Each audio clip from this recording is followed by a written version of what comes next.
안녕하세요. 김효야담입니다. 구독과 좋아요, 알림 설정 부탁드립니다. 그 뒤로 윤도겸은 낮에는 사람들의 눈치를 살피고 밤에는 제 숨소리까지 의심하며 지냈습니다.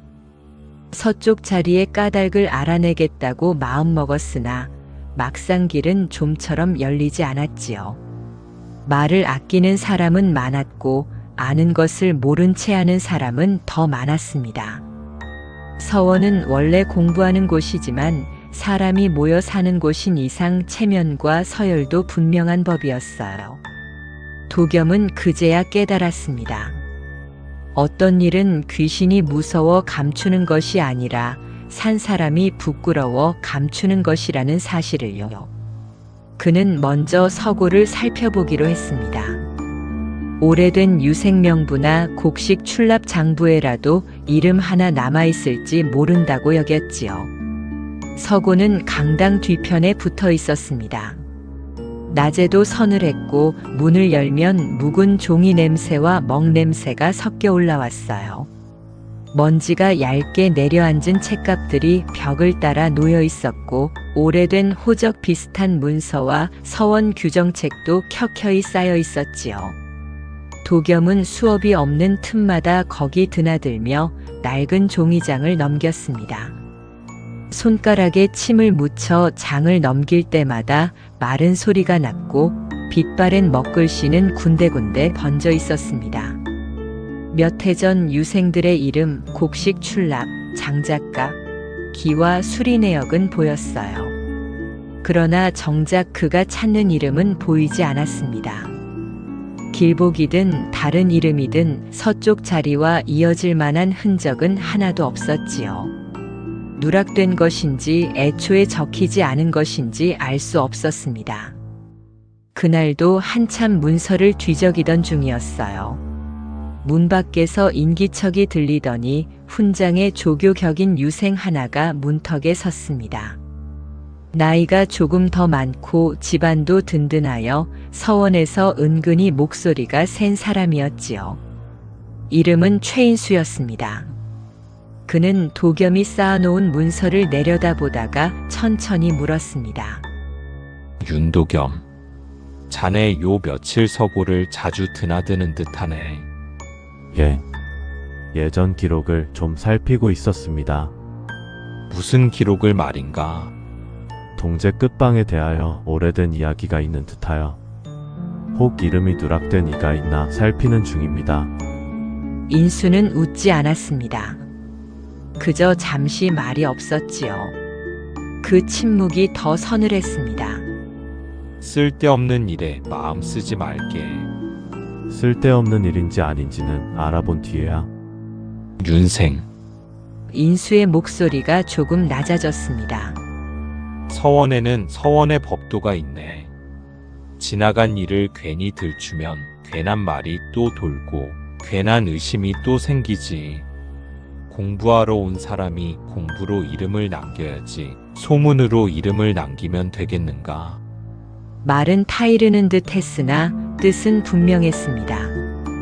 더 캐묻지 말라는 경고였지요.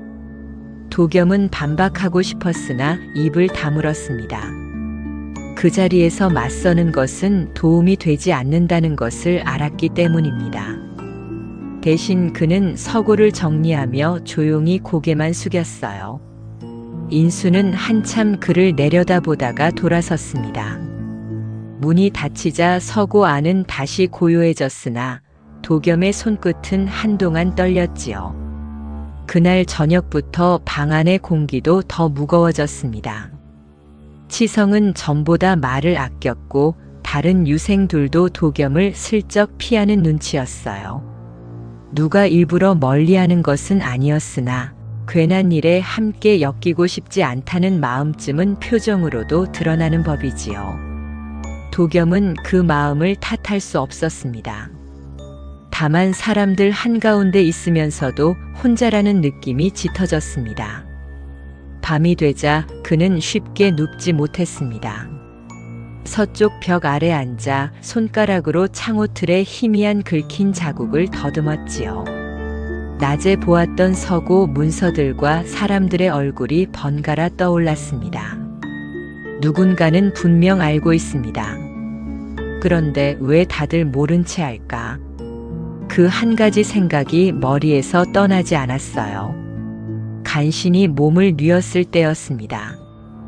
잠이 들락말락한 순간 아주 묘한 냄새가 코끝을 스쳤습니다. 젖은 종이 냄새 같기도 하고 오래 비 맞은 집신 냄새 같기도 했지요. 이어 몸이 서서히 굳기 시작했습니다. 손끝부터 차갑게 식더니 가슴 위로 무거운 것이 얹히는 듯 했어요. 도겸은 이를 악물고 눈을 떴습니다. 방 안은 어두웠고 옆 사람들의 숨은 고르게 이어졌습니다. 그런데 방문 앞에 누군가 서 있었습니다. 이번에는 그림자만이 아니었습니다. 키가 크지 않은 아이였습니다. 나이는 15도 되어 보이지 않았어요. 호토자락은 젖은 듯 축 늘어져 있었고 두 손은 소매 안으로 반쯤 감추어져 있었지요. 얼굴은 또렷이 보이지 않았습니다. 다만 고개를 약간 숙인 채 도겸 쪽을 바라보고 있다는 것만은 분명했어요. 도겸은 겨우 입술을 움직였습니다. 누구십니까? 대답은 없었습니다.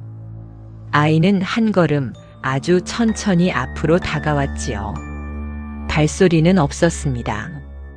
그 대신 젖은 버선 끄는 듯한 미세한 마찰음만 났어요. 도겸은 소리를 지르려 했지만 목안이 막혀 나오지 않았습니다. 아이는 그의 자리 가까이 와서 멈추더니 창호 아래 긁힌 자국 쪽으로 시선을 내렸습니다. 그리고 아주 잠깐 손끝을 들어 벽을 짚는 듯 했습니다. 그 순간 도겸의 귀 가까이 낮은 숨소리가 스쳤습니다. 없앴습니다. 한마디뿐이었습니다. 그러나 그 말은 이상하게도 분노보다 체념에 가까웠어요. 누가 제 이름을 지웠고 제 흔적을 없앴다는 뜻처럼 들렸지요. 도겸은 온몸으로 그 말을 들었습니다. 그리고 다음 순간 방문 바깥 어디선가 닭 우는 소리가 터지며 몸의 굳음이 풀렸습니다. 그는 벌떡 일어나 앉아 거친 숨을 몰아쉬었지요. 방 안은 그대로였고 벽도 어둠도 변한 것이 없었습니다.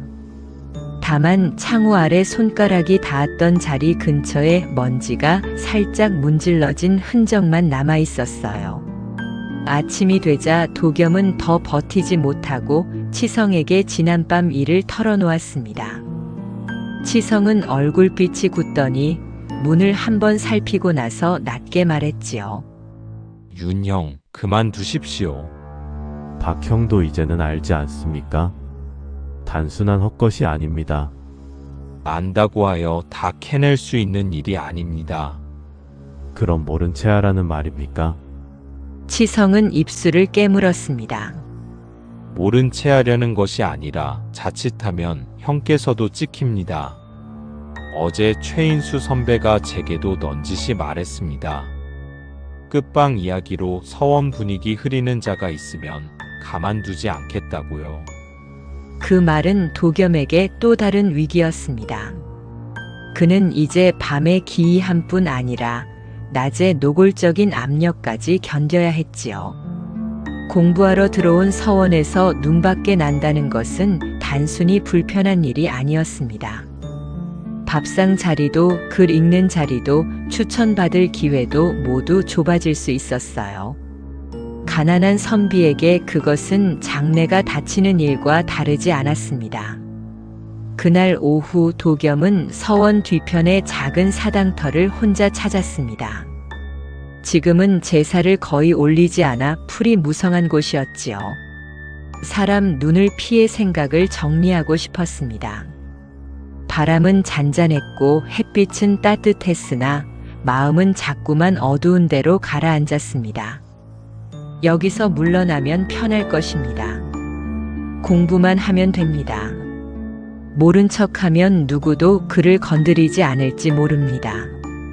그러나 밤마다 들은 목소리와 그 한마디가 자꾸 귓가에 맴돌았어요.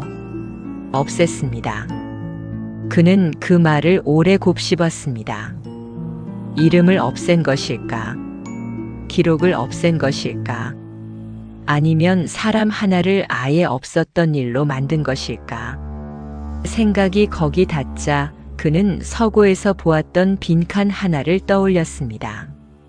해마다 유생 이름을 적어둔 명부 한쪽 유독먹으로 두껍게 덧칠된 자리가 있었지요. 처음에는 얼룩인 줄 알았습니다. 그러나 이제와 생각하니 글자 하나를 지운 흔적으로도 보였습니다. 도겸은 천천히 고개를 들었습니다. 방법이 전혀 없는 것은 아니었습니다. 정면으로 캐묻는 길은 막혔지만 지워진 자국을 다시 찾는 길은 남아 있었지요.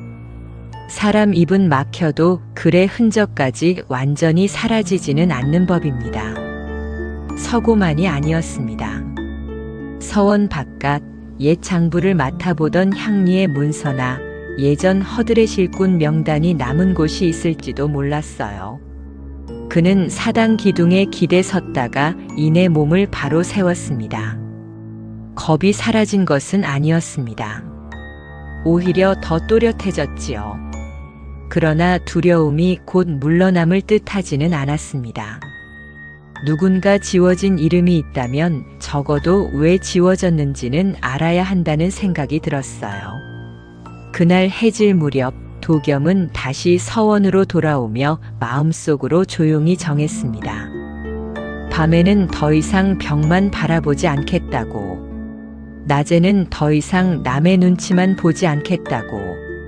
그리고 내일 새벽 수업이 시작되기 전 읍내 향청으로 내려가 오래된 문서를 찾아보겠다고 말입니다. 그 결심이 과연 무엇을 불러올지 그는 알지 못했습니다. 다만 분명한 것은 하나였지요. 이제 서쪽 자리에 이른 기이한 소문이 아니라 누군가 고의로 덮어버린 사람의 일이 되어버렸다는 사실이었습니다. 도겸은 그 밤 처음으로 두려움보다 책임에 더 가까운 마음을 안고 방으로 들어섰습니다. 그리고 바로 그 마음이 그를 더 큰 진실 앞까지 끌고 가게 됩니다. 다음 날 새벽 윤도겸은 첫 딸기 울기 전 눈을 떴습니다. 밤새 깊이 잠들지는 못했으나 전날과는 달랐습니다. 막막함만 붙들고 누워있지는 않았지요. 겁은 여전했으나 이제는 그 겁을 끌고라도 움직여야 한다는 마음이 더 컸습니다. 그는 조용히 세수를 하고 책보 속에 종이와 붓을 넣었습니다. 서원 마당은 아직 어스름했어요. 기와 끝에는 새벽 이슬이 맺혀 있었고 매화 몇 송이는 찬 기운 속에서도 조금씩 더 열리고 있었습니다. 도겸은 동제 문턱을 넘다가 잠깐 서쪽 끝방을 돌아보았습니다. 어젯밤 들은 그 한마디가 다시 떠올랐지요. 없앴습니다. 그 말은 이제 공포가 아니라 부탁처럼 들렸습니다. 제발 찾아달라는 말처럼, 자기 이름을 다시 불러달라는 말처럼 들렸어요. 읍내 향청까지 가는 길은 멀지 않았으나 마음은 가볍지 않았습니다. 길가의 버드나무는 막 연두빛을 틔우기 시작했고 장에 나갈 사람들은 이른 걸음으로 흘길을 지나갔지요. 그런 평범한 아침 한가운데서도 도겸은 자꾸만 제 발밑이 낯설게 느껴졌습니다. 서원 안에서만 맴돌던 일이 이제는 사람 사는 세상의 기록 속으로 들어가고 있었기 때문입니다. 향청에서 그는 다행히 늙은 향리 하나를 만났습니다. 백발이 성성하고 허리가 약간 굽은 노인이었지요. 처음에는 귀찮다는 듯 눈을 가늘게 떴습니다. 서원의 묵은 사정을 왜 이제와 묻느냐는 기색도 있었어요. 그러나 도겸이 공손히 사정하며 말끝을 낮추자 노인의 손길도 조금 누그러졌습니다. 어르신, 소인이 괜한 호기심으로 온 것이 아닙니다. 다들 그렇게 말하지. 사람 하나의 이름이 아예 없어진 듯하여 그럽니다.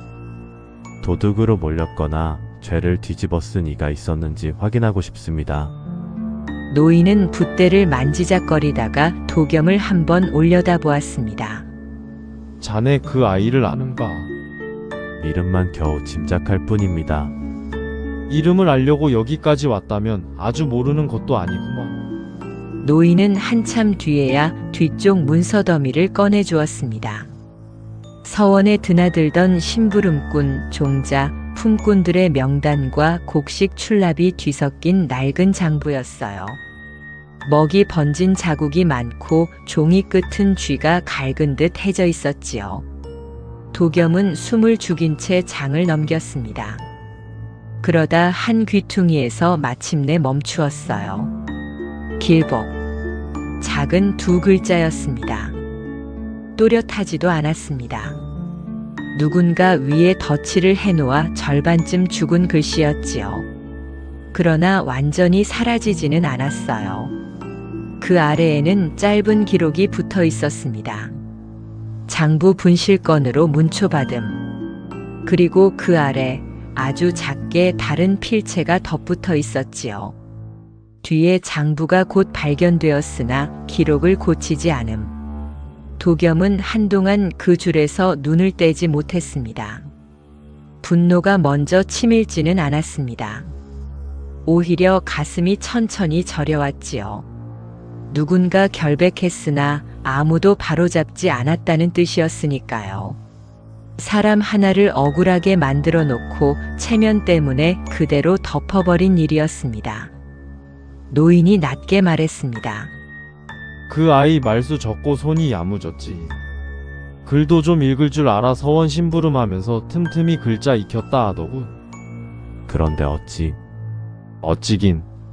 힘없는 아이 하나 입 막는 게 잘못 인정하는 것보다 쉬웠겠지. 도겸은 천천히 장부를 덮었습니다.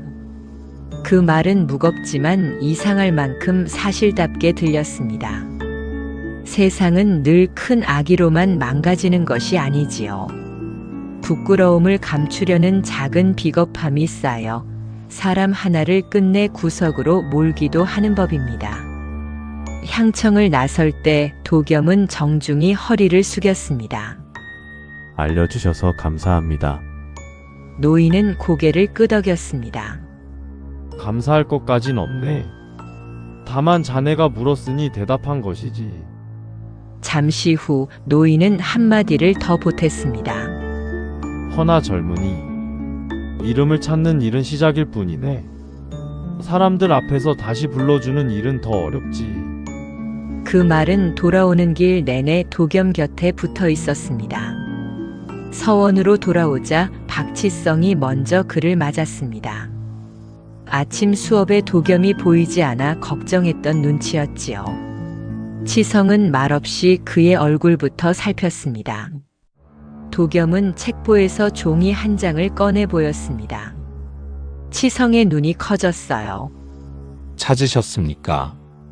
예. 아주 조금이나마 정말로 이름이 있었습니까? 있었습니다. 길복이라 했습니다. 치성은 한동안 말을 잇지 못했습니다. 그러다 이내 고개를 푹 숙였지요. 소인이 부끄럽습니다. 박형이 어찌 부끄럽습니까? 무서워만 했습니다. 자리를 피할 생각만 했지 그 자리에 왜 그런 소문이 붙었는지는 한 번도 제대로 알려하지 않았습니다. 도겸은 잠시 그를 바라보다가 조용히 말했습니다. 저도 다르지 않았습니다. 처음엔 것보다 자존심이 먼저였지요. 남 앞에서 태어난 척하려 했습니다. 그러니 우리 둘 다 이제부터라도 다르게 하면 됩니다. 치성은 그 말에 천천히 고개를 들었습니다. 그 표정이 처음보다 한결 단단해져 있었어요. 도울 일이 있으면 말씀하십시오. 혼자서는 어렵습니다. 함께 하겠습니다. 짧은 대화였으나 그 안에는 전에 없던 마음이 담겨 있었습니다. 두 사람은 그날부터 서둘러 움직이지 않았습니다. 대신 조심스럽게 그러나 분명하게 한 걸음씩 맞추어 갔지요. 치성은 예전 서원 허드렛일을 맡았던 사람의 이름을 알아보았고 도겸은 장부에 남은 필체와 시기를 정리했습니다. 누가 크게 나서지는 않았습니다. 다만 두 사람이 같은 쪽을 보고 있다는 사실만으로도 방 안의 공기가 조금 달라졌어요. 해가 기울 무렵 행수 노인이 먼저 두 사람을 불렀습니다. 창고 뒤 작은 마루였습니다. 노인은 평소보다 더 늙어 보였지요. 말문을 열기까지도 오래 걸렸습니다. 내가 모른 채 한 것이 있다. 도겸과 치성은 가만히 서 있었습니다. 노인은 무릎 위 손을 꼭 쥐고 말했지요. 그 아이가 억울하다는 것쯤은 알았다. 허나 내가 입을 열면 서원 어른들 체면이 깎인다 하여 그냥 넘겼다. 그때는 그게 세상 돌아가는 이치인 줄 알았다. 목소리는 작았으나 떨림이 있었습니다. 지금 생각하면 늙은 내 겁이 더 컸던 게지. 도겸은 천천히 허리를 숙였습니다. 말해주셔서 감사합니다. 노인은 놀란 듯 그를 보았습니다. 원망하지 않느냐. 원망이 없지는 않습니다. 그러나 이제라도 말씀해 주셨으니 그걸로 길이 조금 열렸습니다. 치성도 따라 고개를 숙였습니다. 저희가 할 수 있는 만큼은 바로 잡아보겠습니다. 노인의 눈가가 잠시 젖는 듯 했습니다. 그는 아무 말 없이 작은 종이 뭉치 하나를 건넸습니다. 오래된 심부름 목록과 함께 길복이 직접 받아 적었다는 짧은 글귀 조각이었지요. 반듯하지는 않아도 정성껏 쓴 글씨였습니다. 억울한 말은 오래 남습니다. 도겸은 그 문장을 오래 들여다보았습니다. 기이하게도 그 짧은 글 속에는 원망만이 아니라 누군가 알아주기를 바라는 어린 마음이 함께 남아있는 듯 했어요. 그날 밤 도겸은 처음으로 서쪽 자리에 앉아 두려움 없이 등잔을 밝혔습니다. 치성도 제자리에서 책을 펴고 곁을 지켰지요. 둘은 작은 목소리로 앞으로의 일을 상의했습니다. 크게 떠들 일은 아니었습니다. 그러나 숨길 일로만 남겨둘 수도 없었어요. 훈장에게 장부와 글 조각을 보이고 적어도 길복의 이름만큼은 바로 세우자고 마음을 모았습니다. 잠시 뒤 치성이 낮게 말했습니다. 윤형, 예, 밤이 오면 아직도 무섭습니다. 그런데 오늘은 도망치고 싶지는 않습니다. 도겸은 희미하게 웃었습니다. 저도 그렇습니다. 방 안은 여전히 조용했습니다. 그러나 전과 같은 적막은 아니었지요. 누군가의 억울함을 비로소 사람의 말로 옮기기 시작한 자리에는 이상하게도 숨막히는 기운이 조금씩 걷히는 듯 했습니다. 창호 밖으로 바람이 스치고 매화 향이 아주 옅게 들어왔어요. 그날 밤 늦게 도겸은 잠들기 전 서쪽 벽 아래 작은 종이를 한 장 놓았습니다. 거기에는 단 2줄만 적었습니다. 길복의 이름을 찾았습니다. 이제는 사람들 앞에 다시 세우겠습니다. 누가 읽을지 알 수 없는 글이었지요. 그래도 그는 정성껏 붓끝을 눌러 썼습니다. 그리고 신기하게도 그 밤에는 젖은 버선 끄는 소리도 숨을 막는 무거움도 찾아오지 않았습니다. 대신 새벽 무렵 아주 짧게 누군가 문 밖에서 발걸음을 멈추었다가 조용히 돌아서는 듯한 기척만 스쳤습니다. 두려운 느낌은 아니었어요. 오래 떠돌던 마음이 처음으로 사람의 말을 믿어본 듯한 그런 고요한 기척이었습니다. 도겸은 눈을 뜬 채 어둠을 바라보다가 천천히 숨을 골랐습니다. 이제 마지막 한 걸음이 남아 있었습니다. 지워진 이름을 찾는 데서 끝낼 수는 없지요. 그 이름이 다시 사람들 사이에서 불릴 때에야 비로소 억울함도 제 자리를 찾을 테니까요. 서원의 아침종은 아직 울리지 않았습니다. 그러나 도겸의 마음속에는 이미 어제와 다른 새벽이 밝아오고 있었습니다. 그 새벽이 끝내 한 사람의 이름을 어둠 밖으로 데리고 나올 수 있을지, 이제 그 답은 마지막 장에서 드러나게 됩니다. 다음 날 아침 서원에는 평소와 다를 것 없는 종소리가 울렸습니다. 유생들은 강당으로 모였고 뜰에는 이른 볕이 고르게 내렸지요. 겉으로 보기엔 늘 같은 하루였습니다. 그러나 윤도겸의 마음은 전날과 달랐습니다. 두려움보다 해야 할 일이 먼저 떠올랐고 망설임보다 책임이 앞섰어요. 길복의 이름을 찾은 이상, 이제는 그 이름을 사람들 앞에 올려놓아야 했습니다. 도겸은 수업이 끝난 뒤 박치성과 함께 훈장을 찾아갔습니다. 두 사람은 강당 뒤 작은 사랑방 문 밖에서 한참 서 있었습니다. 먼저 나서자고 한 것은 도겸이었지만 막상 문지방 앞에 서니 숨이 조금 막히더군요. 안에서는 종이 넘기는 소리가 들렸고 먹하는 냄새가 은은하게 흘러나왔습니다. 도겸은 한 번 숨을 고른 뒤 조용히 입을 열었습니다. 훈장 어른 소인 윤도겸이옵니다. 들어오너라. 훈장은 두 사람을 마주 앉게 했습니다. 평소처럼 엄하고 고요한 얼굴이었지요. 도겸은 책보에서 장부 사본과 글 조각을 꺼내어 두 손으로 올렸습니다. 말은 짧게 하려 했으나 막상 입을 열자 지난 며칠의 밤과 낮이 함께 밀려왔습니다. 동제 끝방 서쪽 자리에 오래된 소문이 있습니다. 소인은 처음엔 그저 헛말인 줄 알았습니다. 그러나 알아볼수록 소문 뒤에 사람 일이 남아있음을 알게 되었습니다. 이 아이의 이름은 길복이었습니다. 도둑으로 몰렸으나 뒤에 장부가 발견되었고 기록은 바로잡히지 않았습니다. 방 안은 한동안 조용했습니다. 훈장은 종이 위에 시선을 둔 채 오래 말이 없었지요. 치성은 긴장한 듯 무릎 위 손을 꼭 쥐고 있었습니다. 도겸도 더 보탤 말을 찾지 않았습니다. 변명처럼 들리게 하고 싶지 않았고 감정으로 밀어붙이고 싶지도 않았어요. 그저 있는 일을 있는 그대로 놓고 싶었습니다. 마침내 훈장이 천천히 물었습니다. 이 일을 어디까지 알고 있느냐? 장부에 남은 기록과 행수 어르신이 뒤늦게 전한 말씀까지 들었습니다. 그렇다면 자네도 알겠구나. 이 일이 드러나면 서원의 체면이 상한다는 것을. 도겸은 잠시 고개를 숙였다가 다시 들었습니다. 랍니다. 허나 체면이 사람 이름보다 앞설 수는 없다고 배웠습니다. 그 말은 크지 않았으나 방안을 오래 울렸습니다. 훈장은 도겸을 바라보았습니다.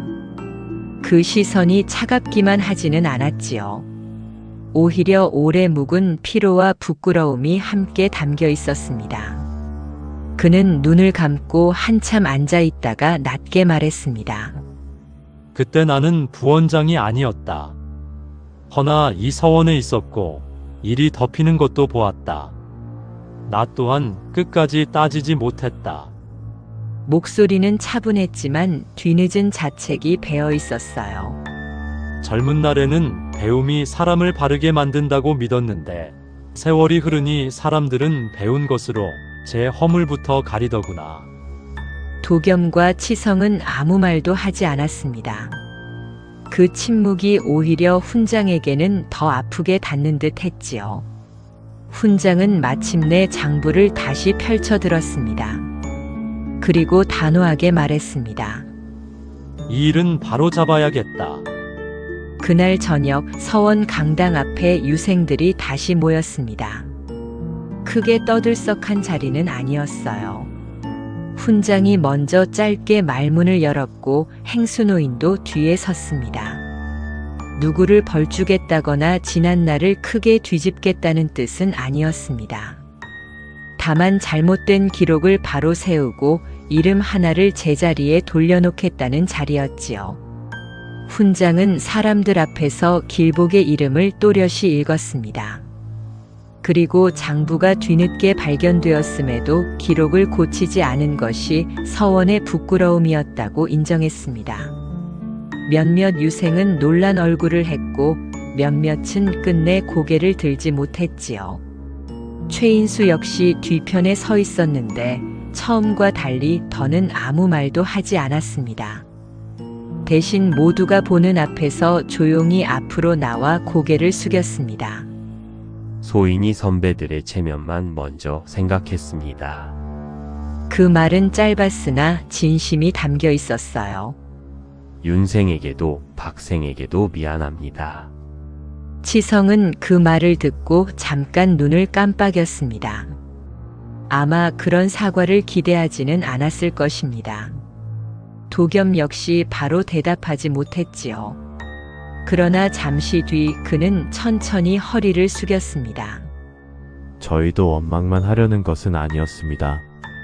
이제부터라도 다 같이 바로 세우면 됩니다. 그날 밤 서원에서는 길복을 위한 작은 제를 올렸습니다. 큰 제사는 아니었어요. 향 한 자루, 맑은 물 한 그릇, 밥 한 공기, 그리고 반드시 적은 이름 한 장. 그것뿐이었습니다. 그러나 도겸은 그 소박한 상 앞에서 오히려 마음이 더 저려왔습니다. 사람 하나가 평생 바라던 것이 어쩌면 그리 대단한 것이 아니었을지 모른다고 생각했지요. 억울하지 않게 불리는 이름. 그 한 가지였을지도 모릅니다. 도겸은 종이 앞에 무릎을 꿇고 조용히 말했습니다. 길복. 늦어서 미안하였습니다. 치성도 곁에서 따라 머리를 숙였습니다. 이제는 무서워만 하지 않겠습니다. 행수노인은 뒤에서 떨리는 목소리로 덧붙였지요. 내가 먼저 말했어야 했다. 용서받지 못해도 이 말은 남겨야겠다. 바람이 아주 약하게 불었습니다. 등잔불 끝이 흔들렸고 종이 위 이름자가 잠시 살아있는 듯 보였어요. 누가 보아도 기이한 일은 없었습니다. 문이 저절로 열리는 일도 이상한 소리가 들리는 일도 없었지요. 다만 그 자리에 있던 사람들 마음이 조금씩 풀어지는 것은 분명히 느껴졌습니다. 오래 묶인 매듭을 누군가 조용히 끊어준 것처럼요. 그날 이후 서쪽 자리는 더 이상 흉한 자리로 불리지 않았습니다. 밤마다 도겸을 짓누르던 기운도 사라졌지요. 비 오는 날이면 가끔 젖은 흙냄새가 스미는 듯할 때가 있었으나 그 냄새마저도 이제는 두렵지 않았습니다. 오히려 누군가가 마침내 제 이름을 찾고 떠난 뒤 남긴 마지막 계절 냄새처럼 느껴졌어요. 도겸과 치성의 사이도 전보다 깊어졌습니다. 두 사람은 함께 글을 읽고 함께 장부를 정리하며 지냈지요. 전처럼 겉도는 예의만 남지 않았습니다. 힘없는 사람의 사정을 먼저 살피는 마음이 두 사람 안에 함께 자랐기 때문입니다. 최인수 또한 예전처럼 날카롭게 굴지 않았어요. 한 번의 사과가 모든 것을 다 바꾸지는 못했으나 사람은 사과한 뒤에야 비로소 달라질 길을 얻기도 하지요. 세월이 조금 흐른 뒤 도겸은 그 일을 작은 기록첩에 따로 적어두었습니다. 괴이한 밤의 일만 적지는 않았습니다. 오히려 낮의 침묵, 뒤늦은 사과, 사람들 앞에서 다시 불린 이름을 더 또박또박 남겼어요.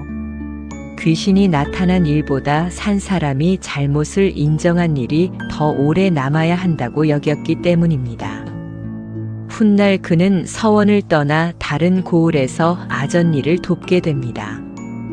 큰 벼슬과는 거리가 멀었으나 송사 기록을 정리하고 억울한 하소연을 허투루 넘기지 않는 사람으로 살게 되지요. 사람들은 그를 두고 더딘 선비라 했으나 도겸은 개의치 않았습니다. 빨리 올라가는 것보다 바르게 남는 것이 더 어렵다는 것을 이미 배웠으니까요. 봄밤이 다시 찾아올 때마다 그는 가끔 서원의 서쪽 벽을 떠올렸습니다. 차갑고 축축하던 그 벽. 그리고 그 아래 남아있던 희미한 긁힌 자국 말입니다. 처음에는 그 자리가 두려움의 시작이었으나 나중에는 사람을 사람답게 대해야 한다는 다짐의 자리로 남았지요. 세상에는 끝내 다 밝히지 못하는 억울함도 많습니다. 늦게야 이름을 되찾는 사람도 있고 끝내 부르지 못한 이름도 있겠지요. 그래도 누군가 한 번쯤은 멈춰서서 묻는다면 어째서 이 이름이 사라졌습니까가 하고 물어준다면 그 마음 하나가 또 다른 어둠을 막을 수 있습니다. 도겸은 그 사실을 젊은 날 서원의 한쪽 자리에서 배웠습니다. 사람을 살리는 것은 거창한 말이 아니었습니다. 늦었더라도 잘못을 인정하는 일, 지워진 이름을 다시 적는 일, 그리고 끝내 모른 채 하지 않는 일이었지요. 그리하여 그 봄의 이야기는 귀신 이야기로 끝나지 않았습니다. 한 사람의 이름을 다시 불러준 사람들의 이야기로 남았습니다. 어쩌면 세상에서 가장 오래가는 위로도 바로 그런 것인지 모르겠습니다. 끝까지 시청해주셔서 감사합니다. 구독과 좋아요, 알림 설정 부탁드려요.